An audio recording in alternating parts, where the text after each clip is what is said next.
What's the old wives' tale that everybody hears? That you cannot, that you can't put that bird back in the nest, right? Yes. So it is I hate to say an old wives' tale because, I mean, there might be a few old husbands in it too, but first thing, is it cold? Is it cold? Put that bird in your hands, okay? Warm it up. Can't put a cold bird back in a nest. Particularly if it has 0 feathers, you know it's probably cold. Mm-hmm. So warm it gently. Inspect and see if it is bleeding. If it's bleeding, it does not go back in the nest. You've got to get a rehabber. If that is the case, get yourself, let people get you a TV-size box for a bird this tiny. Think about how birds are in a nest. They're all crowded together. A Tupperware container is perfect. A little Tupperware bowl or a tissue box. Stuff it, everything with tissues, and you sit that bird like a jewel in the middle of it so it supports their neck, because their necks are just like babies. They're flopping all over the place.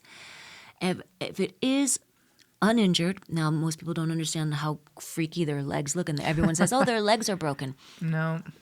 You a lot of joints. Yeah, they're alien-looking species when they're naked. But most likely, if you don't see blood and it's not a splayed out to the side, it's most likely okay. You can look up. Robins tend to be under eaves.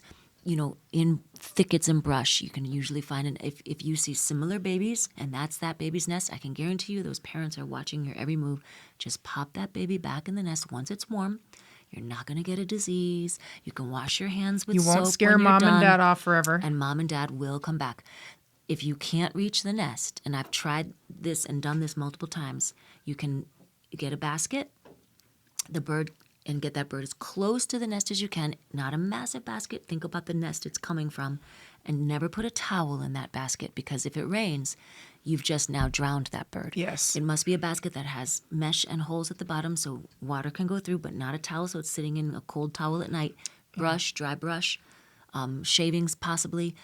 And and it's tough, though, because it can't just be dangling from an end of a branch. It can't be in the crook of a tree because any raccoon can get it. I've kind of used duct tape. Duct tape can be your friend, and you duct tape it really solid to the center of a branch and the parents will return as well. Those are some options. Just to follow up on that, so when in doubt, somebody finds a bird on the ground. If they don't know how to do anything else, the most important take-home point is try to return it to the nest, usually. If it's uninjured, exactly, yes. and warm back in your hands. Yeah. Or if you're not going to deal with it, then keep it in a safe, quiet box. Don't play with it. Don't shoot yourself with it on Instagram. Don't let your kids, show and tell in a circle, especially baby bunnies.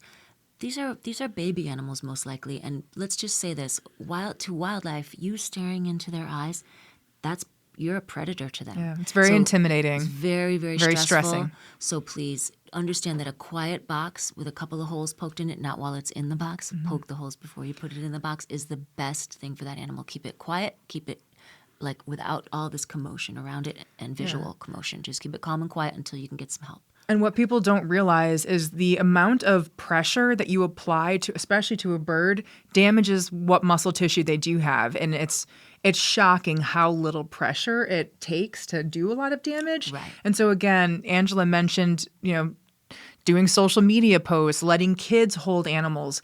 Minimal handling is what's best for that animal, whether it's a bird or a mammal. Right. And it took me a long time to get this out of my thick skull.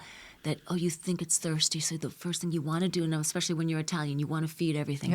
Don't leave the meatballs at home. Don't put water down their throat. Now, what I have done, and I'm afraid I'm even going to say this out loud, but if it's absolutely dehydrated and you're waiting and waiting and waiting for a rehab hour, I have dipped a paper towel in a little bit of water and let a drop come to the end of the beak, never into the mouth, never for a squirrel as well, even if it's a little drop on just their lips.